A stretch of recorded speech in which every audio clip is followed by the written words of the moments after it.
electricity back in the headlines. According to the Transmission Company of Nigeria, 3 towers, about 330 kV, the Lokoja Gwalada transmission line were destroyed in another vandalism incident. There is the press release right there.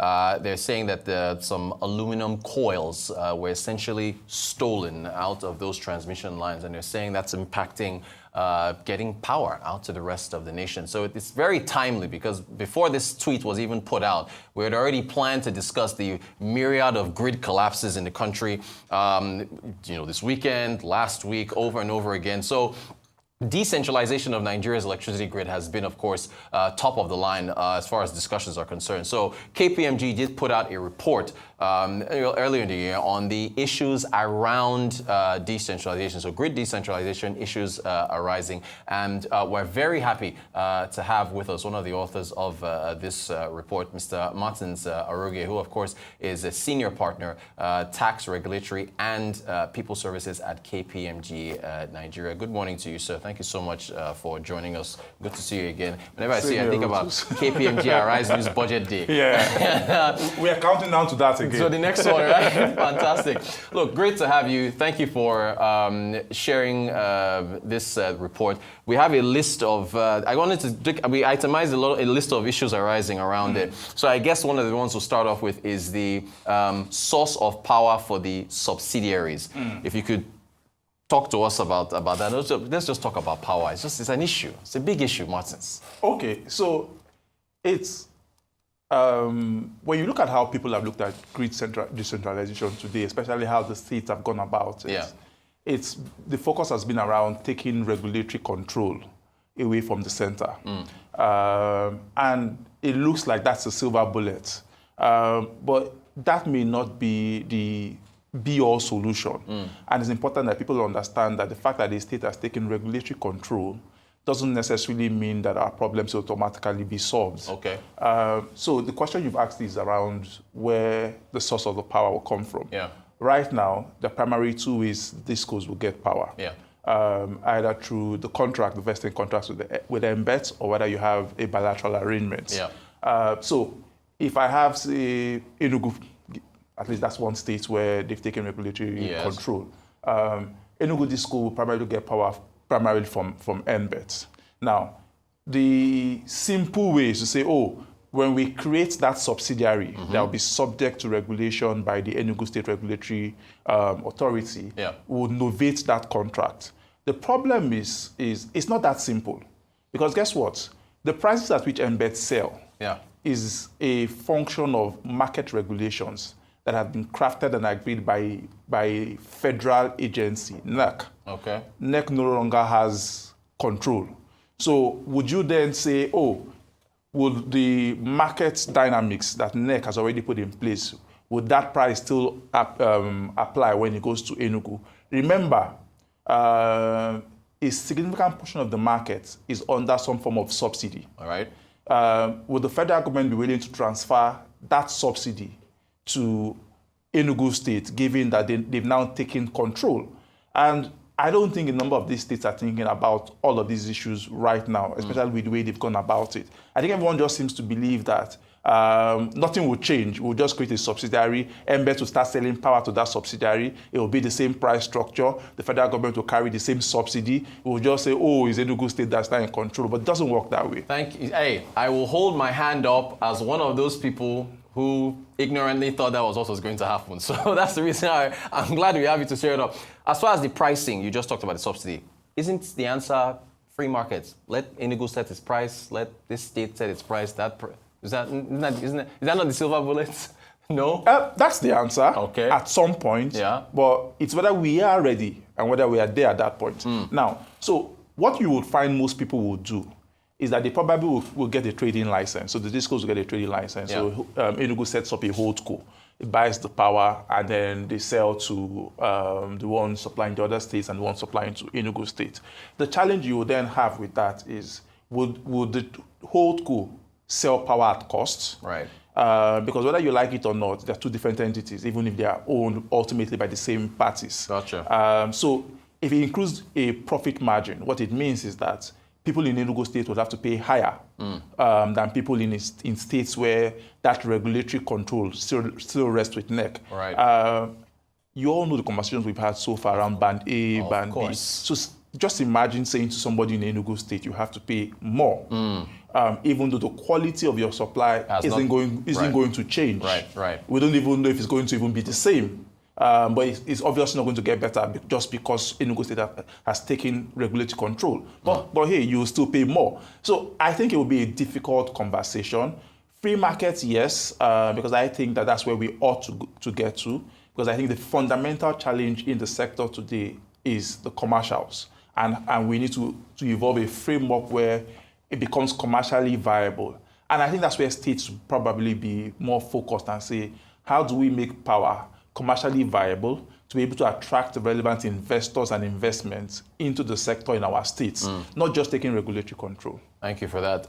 This next matter in your report was the transfer pricing, I believe, was what was there. What are the matters around? Well, transfer price considerations rather. Well, what's the? Can you dig into the issues there? Okay, so that's what I was highlighting when I talked about the holdco, which would probably have a trading license, having to then sell to the various states discos. Now, because that holdco will be expected to turn a profit, it would have to include some sort of markup from what it gets from MBET in order to sell to those states co.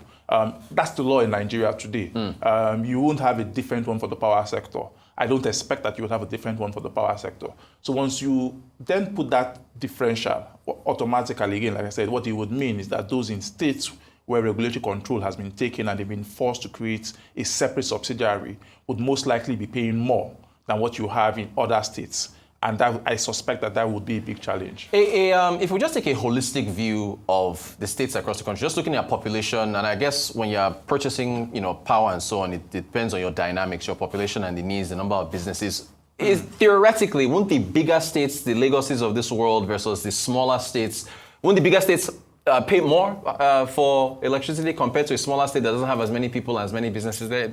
Interestingly, if you look at the economics, it seems to suggest that where you have a lot more activity, because of the economics of scale, you probably would be able to get it cheaper. Okay. And that will be a big challenge, because you also don't want a scenario where, because when you balkanize the grid, you then, in a sense, enfranchise a certain section of the population, because they can't afford to move to band A or a higher band. A separate grid. So if I said to everybody, you can build a grid, willing buyer, willing seller. Obviously, if I had the option between building a grid in say VI and building a grid in my village in Edo State, I know what the option would be. So you may then find a scenario where people move on to much more standard grids, the new grids, and then you then have people who are left on the national grid just because they can't afford to be somewhere else. But there's no longer any investment in that national grid because the people who can afford to pay have all left. So it's the dynamics that we need to get right when we talk about grid decentralization also. Another issue that gives me a headache when I see it is taxes, and I bow to you guys in the tax field because your reports really broke it down. I was just trying to get my head around it. The transfer of tax costs, can you talk about that? Okay, so what most states are doing, those that have taken regulatory control, is say, because we can't regulate you if you operate across various states. We would only have to regulate the entity that operates in our state. You need to set up a subsidiary that is dedicated to operating in our states. When you do that, the assets in that state will have to be transferred to that entity. Now, there are transfer taxes that would typically apply. If you look at the Electricity Act, it seems to give them a waiver for capital gains tax and stamp duties. But these are depreciating assets. A transformer doesn't increase in value. It actually would decrease in value as it's being used. So the chances that you would generate a capital gain upon transfer is very, very low. What you may incur is VAT. And it may be very, very significant because you look at all of this and you say, if I had 6 states and I had to separate all of this, the VAT costs might run into billions, trillions, which is money that probably should have gone into investment and upgrading of infrastructure. Who is going to bear that cost? And if you look at the law, it says if the transfer is between related parties, you'll be exempted from all of this transfer costs. For a year? If that entity has been in existence for a year. Right. But once a state takes on regulatory control, they're pushing you immediately. Right. It doesn't take up to a year. They're not willing to wait a year. So am I supposed to set up an entity today in anticipation that, say, Kogi State would request for regulatory control next year? Right. So how does that work? So it's all of that dynamics that would need to be managed just to ensure that you don't run into a situation where an industry that is already significantly cash trapped is then fixed with the burden of additional tax liability that then also impacts their ability to invest in. Could they modify that? Yeah, The year matter? Yes, they can. They could. They can. Okay. The president has the right to waive it if he wants.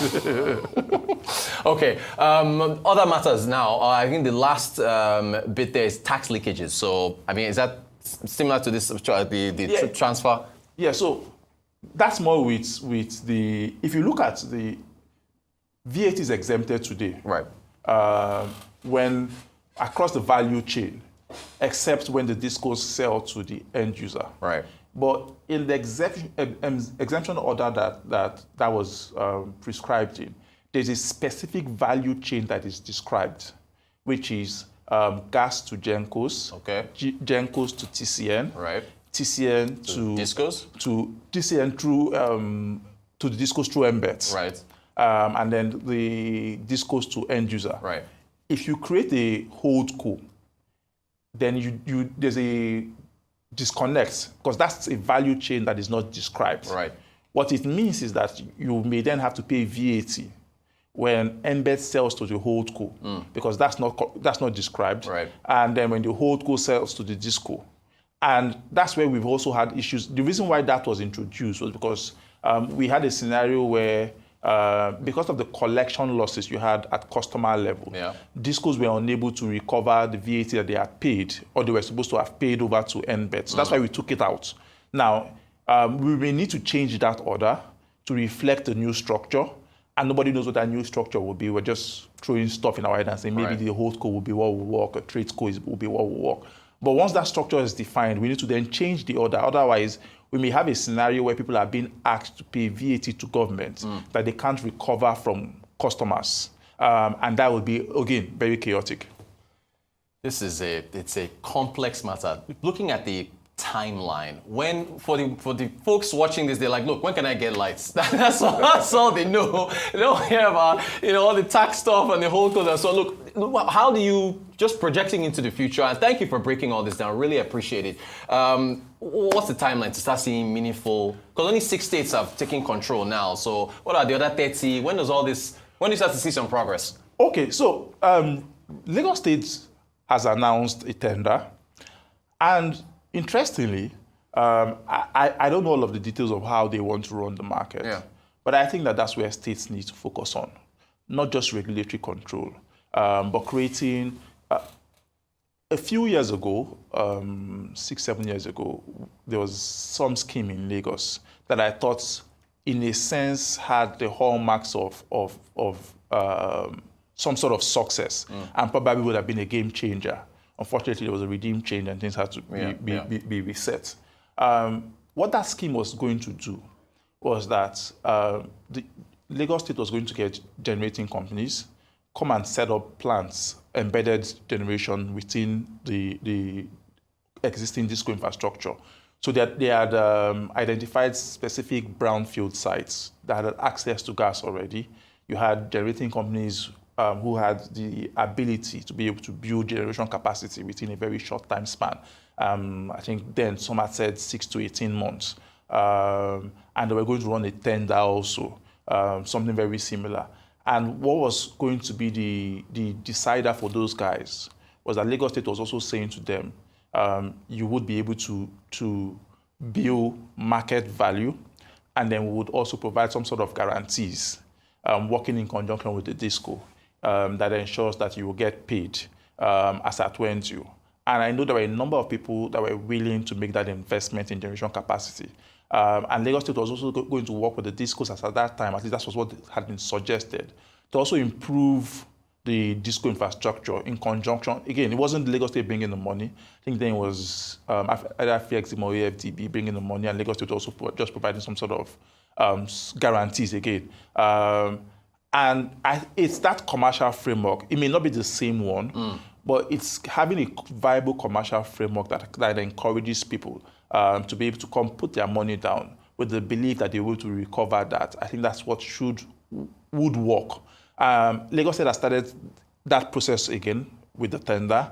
I suspect that it will be something very similar to that approach.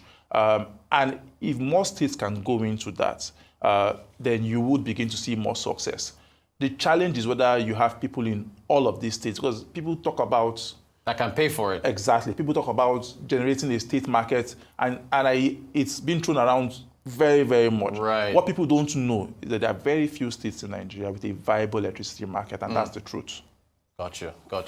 Martin Arogie, thank you so much for joining us to shed some very important light. You guys at KPMG doing great work. Partner, Tax Regulatory and People Services at KPMG Nigeria. Thank you so much for talking about the power sector with us. Really appreciate it.